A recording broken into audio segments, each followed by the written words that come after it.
नमस्कार दोस्तों, स्वागत है आप सबका भद्रा IAS अकेडमी में। आज का डेट है 7 नवंबर एंड आज के करंट अफेयर्स के न्यूज़ एनालिसिस के डिस्कशन में मैं शुभदीप आप सभी का स्वागत करता हूं। चलिए, सबसे पहले हम लोग डिस्कस करेंगे सेंटिनल का एक न्यूज़, जहां पे हम लोग बात करेंगे आसाम जापान गेटवे 2023 के बारे में। सीता के जो वाइस चेयरपर्सन हैं रमन डेका, इन्होंने इनॉग्रेट किया था आसाम जापान गेटवे के बारे में। ना तो आसाम जापान गेटवे ये एक ऐसा प्लेटफॉर्म है जो क्या फोकस करता है mutual development for economic growth, जिससे इंडिया में आसाम एंड जापान दोनों का जिससे म्यूचुअल डेवलपमेंट हो सके। ऑफ कोर्स कल्चरल हार्मोनी को तो प्रमोट करता ही है, बट साथ ही साथ सोशल एंगल में और as well as economic angle में दोनों देशों के बीच में जो बॉन्डिंग जिससे ज़्यादा से ज़्यादा इन्फ्यूज़ हो सके वो चेष्टा किया जाता है। यहाँ पे बायर सेलर्स मीट होता है, जिससे हमारे और उन लोगों के जो बिजनेस पर्सनालिटीज़ है वो एक प्लेटफॉर्म में आके मिल सके और आने वाले समय में जिससे दोनों देशों के बीच में ट्रेड्स बढ़ सके उसके बारे में चेष्टा की जाती है। कल्चर फ्यूजन्स तो है ही दोनों देशों के बीच में जिससे वो प्रमोट होती है, और साथ ही साथ बिजनेस अपॉर्चुनिटीज़ भी, क्योंकि बायर्स और सेलर्स मीट होता है तो यस काफ़ी ज़्यादा एक्सप्लोर होता है। Various workshops and various demonstration इसमें की जाती है और दोनों देशों के बीच का जो टूरिज्म पोटेंशियल है उसको कहीं ना कहीं यहाँ पे शोकेस करने की बात की जा रही है। स्टेट इनोवेशन एंड ट्रांसफॉर्मेशन आयोग सीता, इसका ये क्या है? ये गवर्नमेंटल एजेंसी है जिसका मेन एम पता है क्या है? मेन एम है आसाम में इनोवेशन लाया जा सके, जिससे मेन एम है आसाम के जो सेक्टर्स है उसको ट्रांसफॉर्म किया जा सके, जिससे ओवरऑल आसाम की इकोनॉमी आगे बढ़ सके और ये चेंज जो है आसाम के लिए वो पॉजिटिव हो सके। सीता का जो एम है वो ओवरऑल कम्युनिटी का अपलिफ्टमेंट है और गवर्नेंस को इन्हांस करना और साथ ही साथ एक सस्टेनेबल फ्यूचर बनाना। यही नहीं, सीता सर्व करता है as a catalyst for change, जिससे इंक्लूसिव ग्रोथ तो वहाँ पे होता ही है, बट साथ ही साथ एक प्रॉस्परस जिससे फ्यूचर भी इंश्योर्ड होता है वहाँ के रेसिडेंट्स में, मतलब असम के रेसिडेंट्स, जिससे एक प्रॉस्परस फ्यूचर मिले, जिससे यहाँ की जो अभी की जो कम्युनिटीज़ है आने वाले समय में इकोनॉमिक अपॉर्चुनिटीज़ और भी बढ़े। तो यस, सीता एक्ट करता है as a catalyst for change, right. That is state innovation and transformation Aayog. जैसे हमारे सेंटर में नीति आयोग बना हुआ है ना, वैसे ही स्टेट का ये है SITA, that is state innovation and transform Aayog. I hope you all guys will understand it. Okay, हम लोग नेक्स्ट बात करेंगे टाइम्स ऑफ इंडिया का ये न्यूज़, जहाँ पे हम लोग व्हाइट हाइड्रोजन के बारे में बात करेंगे। एक्चुअली दो साइंटिस्ट जो कि नॉर्थ ईस्ट फ्रांस से है, ये लोगों ने डिस्कवर किया एक substantial deposit of white hydrogen, है ना, जो क्या कहा जाता है ये जो व्हाइट हाइड्रोजन है ना आने वाले समय में it is one of the largest concentration of clean energy sources ever, आज तक कहीं पर भी अगर फाउंड हुआ होगा। तो सवाल होता है, सबसे पहले हम लोग बात करेंगे व्हाइट हाइड्रोजन के बारे में, क्योंकि एग्जाम पर्सपेक्टिव में कोई भी अगर साइंटिफिक इनोवेशन है तो वो साइंस एंड टेक्नोलॉजी के रिलेटेड तो आपके लिए बहुत ज़्यादा इंपॉर्टेंट है ना, है ना। तो व्हाइट हाइड्रोजन ये है क्या? ये एक क्लीन बर्निंग एनर्जी सोर्स है जो उसको नेचुरली अर्थ क्रस्ट में फाउंड किया जाता है ना। ये जो है एक नेचुरल हाइड्रोजन है और ये फाउंड होता है as a naturally occurring molecular hydrogen on the earth. मतलब अर्थ में जो है ये मॉलिक्यूलर हाइड्रोजन जो है बिल्कुल नेचुरली हमें देखने को मिलता है, ठीक है ना। ये जो नाम है व्हाइट हाइड्रोजन, ये डिस्टिंग्विश करता है इसको फ्रॉम द ग्रीन हाइड्रोजन, क्योंकि देखो ग्रीन हाइड्रोजन कैसे प्रोड्यूस किया जाता है इसके बारे में हम लोगों ने बहुत सारे आर्टिकल्स आज तक डिस्कस किए हैं। तो ग्रीन हाइड्रोजन के बारे में हम लोगों ने क्या डिस्कस किया, दैट ये हम लोग रिन्यूएबल एनर्जी सोर्स के थ्रू जो इलेक्ट्रोलाइसिस का वाटर का इलेक्ट्रोलाइसिस के थ्रू हम लोग बेसिकली एक्सट्रैक्ट करते हैं, एंड वो है वह green hydrogen. But green hydrogen के साथ साथ और भी different other kind of hydrogen होते हैं, जैसे grey hydrogen, brown hydrogen, black hydrogen. अब ग्रे, ब्राउन या फिर ब्लैक की अगर बात करें, ये सब फॉसिल फ्यूल्स को जलाने के कारण होते थे। तो फॉसिल फ्यूल्स के थ्रू अगर हम लोग हाइड्रोजन को एक्सट्रैक्ट कर रहे हैं तो उससे तो इनडायरेक्टली कार्बन्स की रिलीज तो हो ही रही है ना एटमॉस्फेयर में।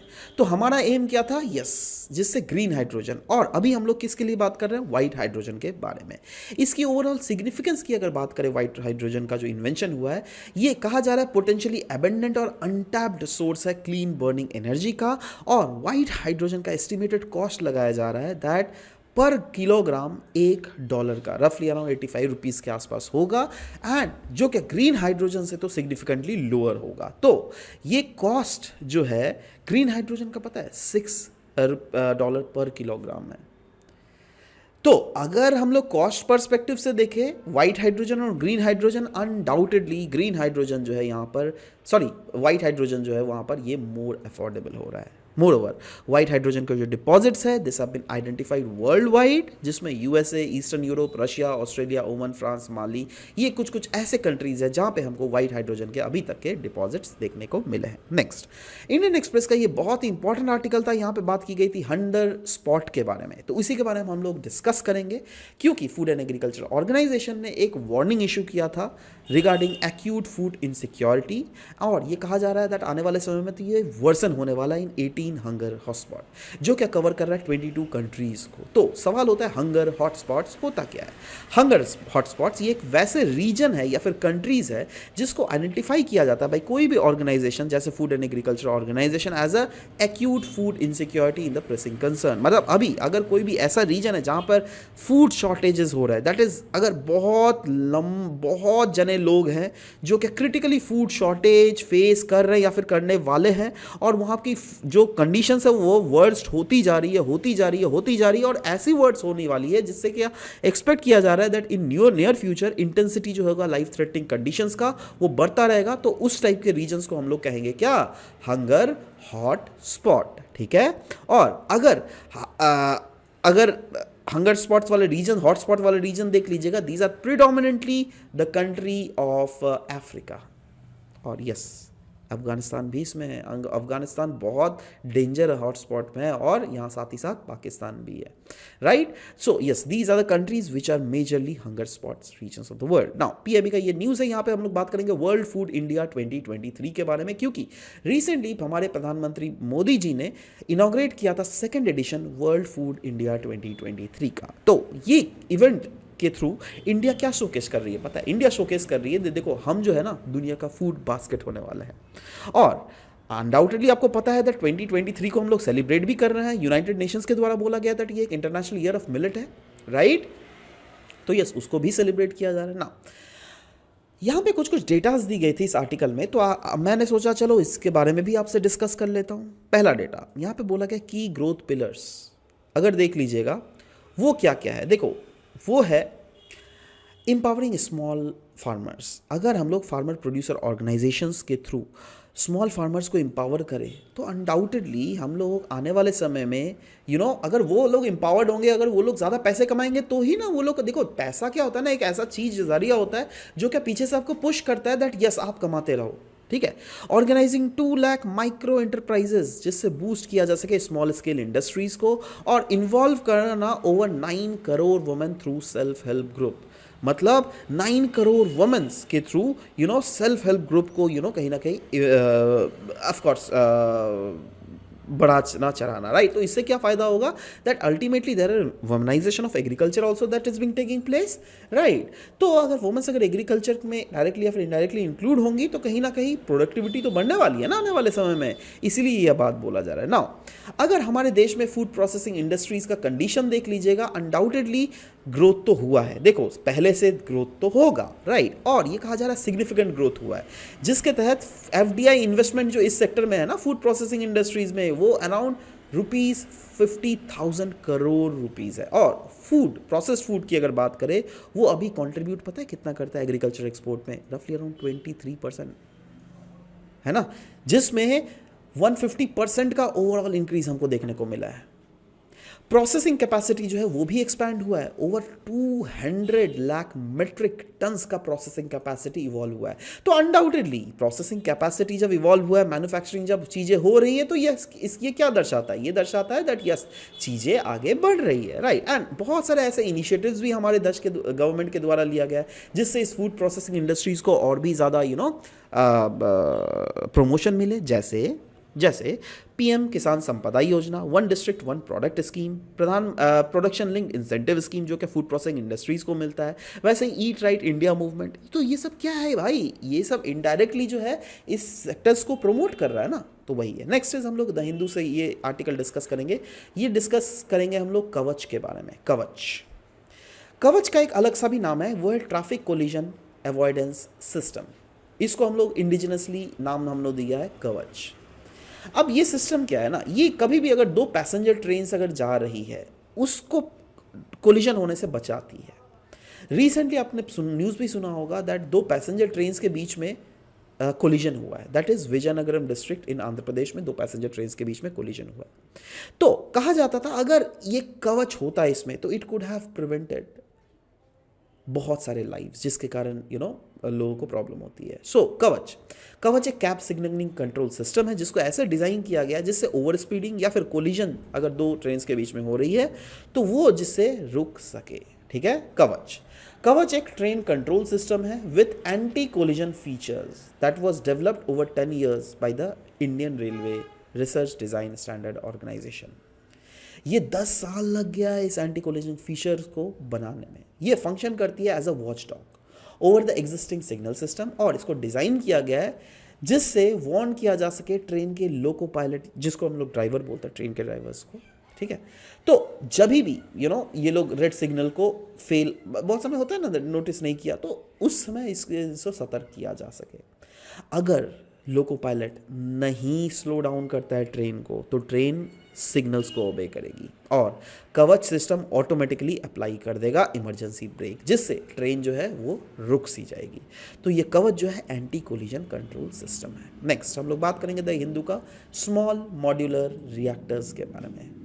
क्यों न्यूज़ में था, ये सब हम लोग को ज़्यादा इंपॉर्टेंट नहीं है ना, बट न्यूज़ में देखो सिंपल अगर बोलोगे प्रोडक्शन लिंक इंसेंटिव स्कीम को सरकार इस स्मॉलर मॉड्यूलर रिएक्टर्स को बनाने में के लिए भी देना चाहती है, तो उसीलिए न्यूज़ में था। चलो वो तो हम लोग को पता है दैट, चलो production link incentive that is PLI scheme क्या होता है। इसके तहत जो मैन्युफैक्चरर्स होते हैं कोई प्रोडक्ट के, उनको इंसेंटिवाइज किया जाता है। ठीक है, चलो हम लोग का काम क्या है, स्मॉलर मॉड्यूलर रिएक्टर्स क्या होता है, क्योंकि आपको nuclear technology is in your syllabus. Of course science and technology से तो कुछ भी पूछा जा सकता है ना। तो यस, गवर्नमेंट जो है एम कर रही है टू अट्रैक्ट प्राइवेट इन्वेस्टमेंट और स्केल अप करना स्मॉलर मॉड्यूलर रिएक्टर का प्रोडक्शन, जिससे इसके कॉस्ट को रिड्यूस किया जा सके। ये जो PLI स्कीम वैसा जिसको अभी सरकार बोल रही है दैट हम इसके अंडर लाएंगे, तो यस इसको इंट्रोड्यूस एज सच किया गया 2020 में, जिसके तहत फाइनेंशियल इंसेंटिव प्रोवाइड किया जाता है on the share of sale value and have been implemented in various sector. जैसे अगर आप सोलर पैनल देख लोगे ना, सोलर पैनल में भी जो है ये आपको PLI स्कीम लगा हुआ है ना। तो ऑफ कोर्स एक होता है, क्या होता है, लार्ज कन्वेंशनल रिएक्टर, जिससे बहुत बड़े शहर को हम लोग इलेक्ट्रिसिटी प्रोवाइड कर सकते हैं। बट एक क्या होता है, स्मॉल मॉड्यूलर रिएक्टर, जो क्या कैपेसिटी होता है 30 मेगावाट के प्रोडक्शंस का, जो क्या छोटा एरिया को हम लोग इलेक्ट्रिसिटी जिससे प्रोवाइड करवा सकते हैं, है ना। तो यहाँ पर जो बोला जा रहा है ये स्मॉलर मॉड्यूलर रिएक्टर्स है ना, यही वाला है स्मॉलर मॉड्यूलर रिएक्टर, जो क्या छोटे छोटे एरियाज को में प्रोडक्शन किया जा सकता है। इसका फायदा क्या होने वाला है, इसका फायदा ये है दैट ये अनडाउटेडली न्यूक्लियर रिएक्टर्स है जो क्या काफ़ी ज़्यादा एडवांस्ड है और इसके पावर कैपेसिटी जो है थोड़ी कम है। वैसे अगर हम लोग लार्ज कन्वेंशनल रिएक्टर्स के साथ देखें तब तो इसकी अगर पावर कैपेसिटी ये मात्र 300 मेगावाट तक ही प्रोडक्शन कर पाती है, which is about 1/3 of the generating capacity of the traditional nuclear power reactors. But ये जो स्मॉल मॉड्यूलर रिएक्टर्स है ना, ये स्मॉलर है और ये कहीं पर भी इसको बनाया जा सकता है, जैसे फैक्ट्री में, उसके बाद इसको शिप किया जा सकता है और कमीशन किया जा सकता है इन सेपरेट साइट। जैसे सोचो इसका फैक्ट्री है गुवाहाटी में, राइट, तो गुवाहाटी में बनाकर इसको फाइनली अगर हम लोग सेटअप करना चाहे जोरहाट में, तो वहाँ से ट्रांसपोर्ट करके जोरहाट में लाकर सेटअप कर सकते हैं। समझ रहे हो बात मैं क्या बोलना चाह रहा हूँ। सो ये अनडाउटेडली कहीं ना कहीं कॉस्ट सेविंग और कंस्ट्रक्शन टाइम में सेविंग में भी काफ़ी इंपॉर्टेंट रोल निभाता है ना। इनके जो है कुछ कुछ कैरेक्टरिस्टिक्स है, जैसे इनका अगर देख लोगे large amount of low carbon electricity ये प्रोड्यूस कर सकता है। यही नहीं, इसको डिज़ाइन किया गया मॉड्यूलर टेक्नोलॉजी के through using the module factory fabrication, और ये परस्यू करता है economics of serious production, that is they have मतलब जैसे प्रोडक्शन करेंगे तो रिस्पेक्टिवली चीपर जो है ये प्रोडक्शन होता है cost, right. Next, they have short construction times, जी हाँ कंस्ट्रक्शन टाइम्स रिस्पेक्टिवली शॉर्ट होता है, and they are flexible in design and they require a smaller footprint and they have a, मतलब डिजाइन में भी फ्लेक्सिबिलिटी है और ऑफकोर्स ज़्यादा एरिया भी तो नहीं कवर करती है ना। They have the power capacity of about 30-100 megawatt per unit. Yes, this is what is being discussed. और ये जो स्मॉलर मॉड्यूलर रिएक्टर होता है इसके कुछ कुछ डिसएडवांटेजेस भी हैं। जब एडवांटेज पढ़ लिया तो डिसएडवांटेज कैसे छोड़ सकते हैं भाई।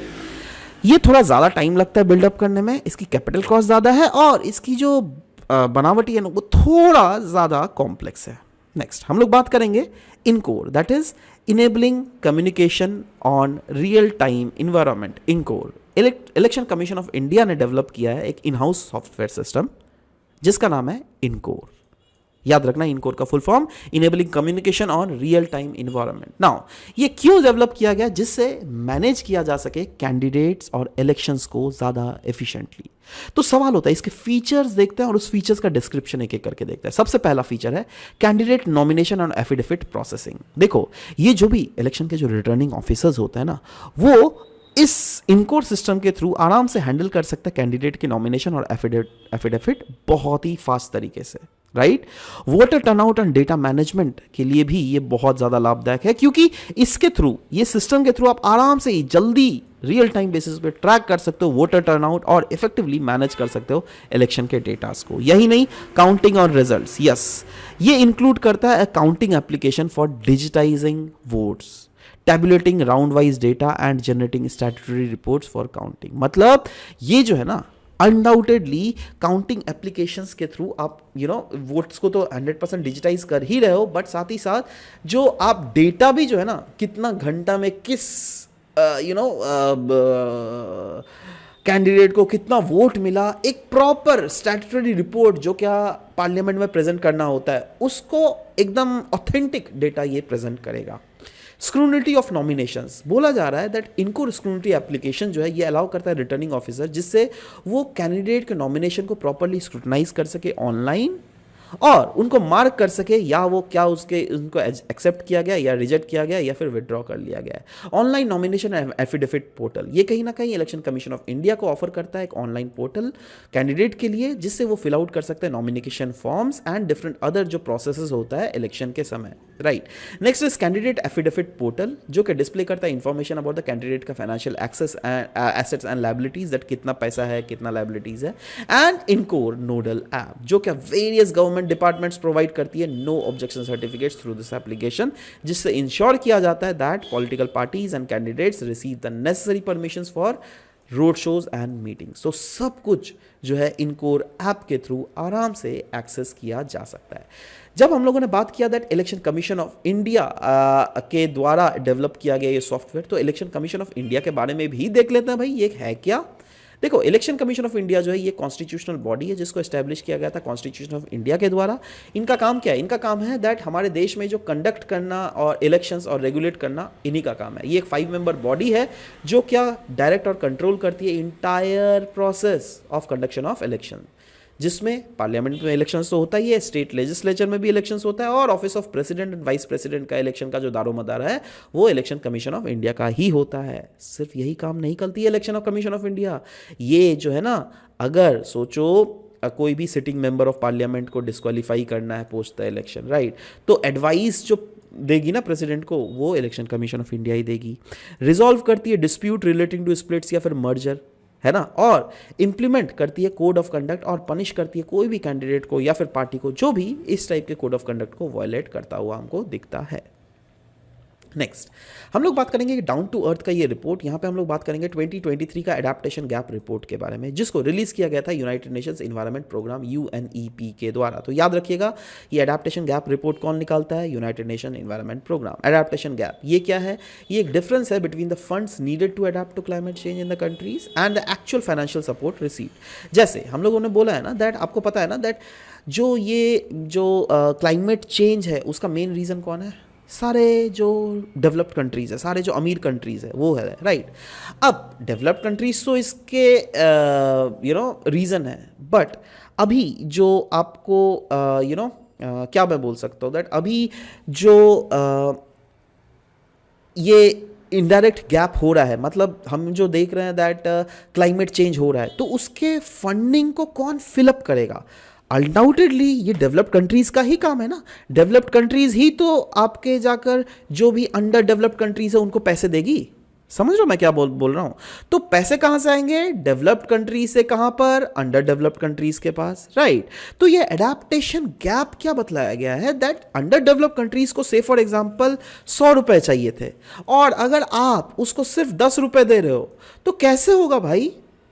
तो ये जो बाकी के जो 90 रुपए हुए ना, ये हो गया एडेप्टेशन गैप, क्योंकि 90 रुपए अगर इसको और भी एक्स्ट्रा मिलते हैं तो ये और भी ज्यादा एडेप्टेशन कर सकता था ये छोटा कंट्री, समझ रहे हो? वही होता है एडेप्टेशन गैप, वही चीज यहाँ पे लिखा हुआ है। दैट अगर एग्जाम्पल भी लिया हुआ है फॉर इंस्टेंस, दैट अगर कोई डेवलपिंग कंट्री को से फॉर एग्जाम्पल $350 चाहिए और उसको कितना मिल रहा है, मात्र $21, ठीक है, तो ये गैप एग्जिस्ट कर रहा है ना, इसी को कहते हैं एडेप्टेशन गैप। नाउ इसमें कुछ कुछ हाईलाइट किया गया है, और वो क्या क्या हाईलाइट्स है? एडेप्टेशन फाइनेंस अगर देख लीजिएगा, उसका नीड कितना है पता है? पब्लिक फ्लो करंट जो टाइम्स है उससे 10 से 18 टाइम्स ज़्यादा है, और इसीलिए रिकमेंडेशन दिया गया है दैट डेवलप कंट्रीज जो है उनको अपना क्लाइमेट फाइनेंस को डबल करने की जरूरत है। और भी जो हाईलाइट रिपोर्ट किया गया वो है एडेप्टेशन कॉस्ट, वो कहा जा रहा है दैट 2050 तक बढ़ने वाला है। जैसे कोस्टल प्रोटेक्शन कॉस्ट जो है वो राइज करेगा जैसे सी लेवल राइज होगा। अब रिपोर्ट क्या एम्फेसाइज कर रही है? रिपोर्ट एम्फेसाइज कर रही है दैट देखो हमको क्लाइमेट एक्शन 3 डोमेन में हमको बहुत ज़्यादा करना पड़ेगा। एक है मिटिगेशन, एडेप्टेशन, और जो भी लॉस एंड डैमेज एड्रेस हो रहा है उसको हमको एड्रेस करना पड़ेगा। एडेप्टेशन फाइनेंस गैप वो एक्सपैंड किए जा रहा है, इसलिए रिकमेंडेशन दिया गया दैट कहीं ना कहीं बजट टैगिंग एंड ट्रैकिंग हमको करना पड़ेगा, जिससे प्रॉपर बजट प्लानिंग के थ्रू हम लोग को एडेप्टेशन गैप को न्यूट्रलाइज करना पड़ेगा। नेक्स्ट इज बोला गया action plan on loss and damage has overlooked the non economic loss like cultural heritage and indigenous knowledge. जी हाँ, action plan on loss and damages जो है ना, इसने कहीं ना कहीं नॉन इकोनॉमिक जैसे कल्चरल हेरिटेज, इंडिजिनस नॉलेज, इसको ओवरलुक कर दिया गया है। तो इसीलिए हमको मेक श्योर करना पड़ेगा कुछ कुछ चीज़ें एस्पेक्ट्स में, दैट इंडिजिनस नॉलेजेस की बात हो या फिर कल्चरल हेरिटेज की हो, that should also be kept intact whenever you are doing any sort of adaptive changes. Only 2% of the gender tagged international adaptation finance is gender responsive, which should be increased. इसीलिए तो recommendation दिया गया है that हमें mobilise करना पड़ेगा private investment, सिर्फ सरकारी इन्वेस्टमेंट से नहीं चलेगा, और लेवरेज करना पड़ेगा हमको remittances which often contribute significantly to the gross domestic product, जैसे financing small and medium enterprises. ये अगर हम स्मॉल एंड मीडियम एंटरप्राइज को फाइनेंस करें तो वो स्टिमुलेट करेगा that them to offer adaptive relevant responses and services, जिससे चीज़ें बेहतर हो सके, राइट। इसी के साथ हमारा सेशन आकर समाप्त होता है। मिलते हैं आप सबके साथ नेक्स्ट सेशन में। Till then bye bye, take care and thank you guys, thank you for listening to the video, thank you very much.